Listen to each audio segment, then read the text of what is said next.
Та энэхүү санааг хаанагтай харсан л ба. Учир нь энэ бол цахим ертөнцид маш хурцтай дэлгэрч буй санаа. Гэхдээ энэ үнэхээр үнэн гэж үү? Нарийн учрыг хэдүүлээ хамтдаа олж мэдцгээе. Их сургуульд явах давуу талууд. 1. Биднийг улам хөгжүүлэх, хязгаарыг мань илүү томор тэлхэд зориулагдсан тодорхой төлөвлөгөө бүтцээр суурилсан бэлэн боловсролын систем бидний өгдөж байгаа. 2. Ижил түвшний үе тэнгийнхэнтэйгээ ужрах. Эсвэл илүү өндөр түвшний чадварлаг нэгэн доктор профессоруудтай уулзаж тэднээс зөвлөгөө авах. Тэднээс суралцах боломжийг нээж өгнө. 3. Өндөр түвшний судалгаа шинжилгээний материалууд тэдгээрийн үр дүнтэй танилцах. Тэдгээрийн үр дүн дээр дүн шинжилгээ хийх боломжийг гаргаж өгнө. 4. Зарим салбарт тодорхойлбол инженерчлэл, эм эмнэлэг болон хуулийн салбарт уламжлалт дипломын хэрэгцээ зайлшгүй гана. Их сургуульд явах сул талууд. 1. Мэдээж мөнгө санхүүгийн тал дээр томоохон хүндрэл учрна. Их сургуулиуд өгсөө дипломтой боллоо гэд хүн бүрийн амьдрал докторжиж бүгд санхүүгийн эрхчлөлөнд хүрнэ гэсэн үг биш. 2. Цаг хугацааны хувьд бид их сургуулаа төгсөхийн тулд 4 болон түүнээс их жилийн хугацааг зарцуулна. Тэрч бүхэл ихэнх их сургуулиудын програмд хэд хөндлөнгийн сэдв орж ирэх нь илбэг байдаг. Бид сонирхохгүй байгаа сэдв болон сурахыг хүсэхгүй байгаа салбартаа тэр олон жилийг зарахад бидний амьдрал хэтэрхий богино. Их сургуульд явахгүй байхын давуу талууд. 1. Санхүүгийн дарамт багасна.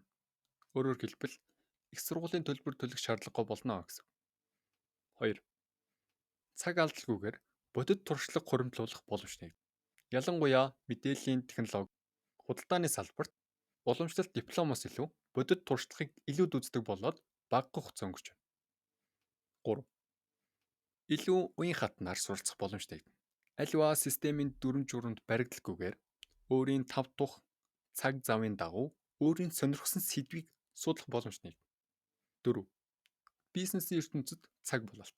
Хэрвээ та энэ чиглэлийн дагуу сонирхож байвал өөрт хамгийн хэрэгтэй зүйлийг өөртөө бий болгож байна гэсэн.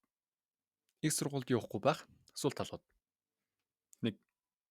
Бэлэн бүтэц болон төлөвлөгөө байхгүй тул энэ бүгдийг та өөрийн гараар бие даан хийх хэрэгтэй болно. Хэрвээ энэ хэсэг дээр ямар нэгэн алдаа гарвал энэ маань өөрөө таны боловсрол болон хөгжилд шууд нөлөө үзүүлнэ.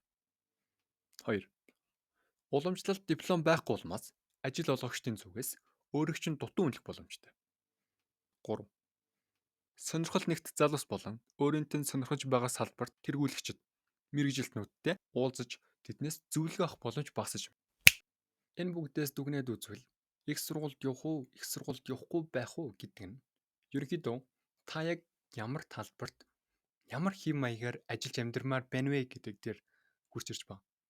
Та нарийн мэргэжлийн инженер, эмч, хуульч болмоор байна. Тэгвэл их сургуулийг сонгосон зүг баг.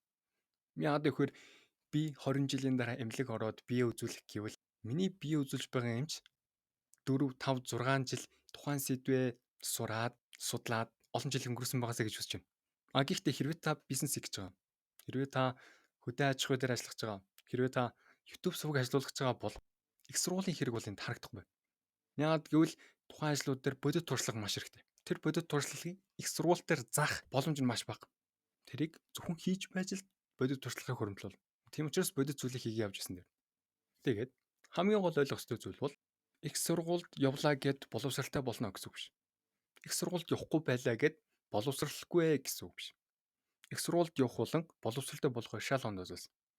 Бидний ярьж байгаа зүйл их сургуульд явах уу, явахгүй юу гэдэг зүйлийг ярьж байгаа болохоос боловсралтай болох уу, болохгүй юу гэдэг зүйлийг юу ч яриаггүй. Хэрвээ та амжилттай болохыг хүсчихвэл, сайхан амьдрах хүсчихвэл боловсрал гэдэг зүйл өөр чинь заавал хэрэгтэй. Энэ бол маст зүйл. Энэ бол заавал багс зүйл. Харин гол асуудал нь их сургуульд явах уу, явахгүй юу? Их сургуульд явбал үе тэнгийнхэнтэйгээ нийлээд профессор, доктортой нийлээд тэднээс зөвлөгөө аваад хамтдаа суралцсан. Тодорхой дүрм журмын дагуу, тодорхой бүтцийн дагуу. Их сургуульд явахгүй бол өөрөө бие дагаад, өөрийнхөө цагаараа, өөрийнхөө хүссэн сэдвүүдийг өөрийнхөө дуртай цагаар хийгээд боловсрал явуулж байна. Окей. Таны их сургуульд явах болон явахгүй бах. Үнийг хэлэхэд яг өөрөөтөө чинь 100%. Та их сургуульд явлаа гэд сайхан амьдрна гэсэн үг биш, их сургуульд явахгүй лаа гэд муу амьдрна гэсэн үг биш. Гэхдээ та боловсрал олж өөрийгөө хөгжүүлж чадах юм бол та амжилттай болно. Боловсрал олж чадахгүй өөрийгөө хөгжүүлж чадаагүй бол амжилт олохгүй гэдэг бол 100% факт.